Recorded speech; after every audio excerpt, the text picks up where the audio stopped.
Once the baby is finally home and sleeping in the crib, the physical strain of pregnancy often looks like a finished chapter, but the mother's abdomen doesn't simply flatten out the moment the baby leaves. The physical transition is much slower than the exit. Inside, there is a cavernous void. The uterus, which spent 40 weeks stretching, now sits in the abdomen like a massive, deflated balloon. The body is now entering a weeks-long phase of internal reconstruction, working to restore the organs to their original positions. While she rests, her body is actively rebuilding itself from the inside out. At the time of birth, the uterus has expanded to roughly the size of a watermelon.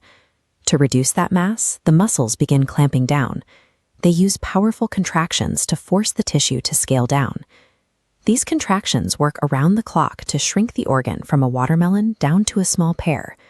This rapid shrinking process is called involution. It is how the body retracts the expanded tissue.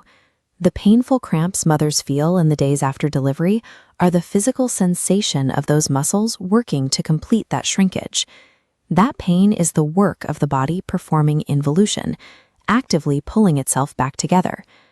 As the muscles shrink, the interior wall of the uterus also has to deal with a specific point of impact, the spot where the placenta was attached. When the placenta detaches, it leaves behind a raw internal wound. This wound is roughly the size of a dinner plate. It takes several weeks for the tissue in this area to fully knit back together. As the area heals, the body sheds blood and tissue in a process called Lochia.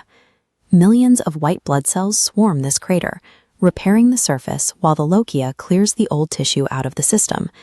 This bleeding is the external sign of a dinner plate-sized internal injury being successfully repaired. Beyond the uterus, the entire torso has to account for a sudden change in available space. During pregnancy, the stomach, intestines, and lungs are pushed upward against the ribcage. When the baby is born, it leaves a large void below.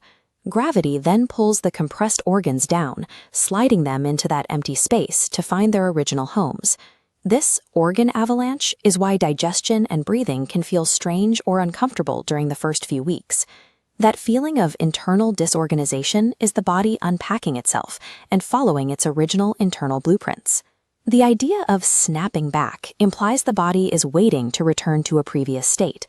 In reality, the cramps, bleeding, and shifting sensations show that the body is performing a complex series of tasks with high precision. Within a month, the body scales down the uterus, heals a dinner plate-sized wound, and resettles the entire digestive system. This phase of internal reconstruction requires patience. The body is focused on healing its architecture, not kneeing a timeline. Recovery from childbirth involves a massive amount of internal movement. But what exactly happens during the delivery itself? To see the specific steps a baby takes to enter the world, click the video on your screen right now.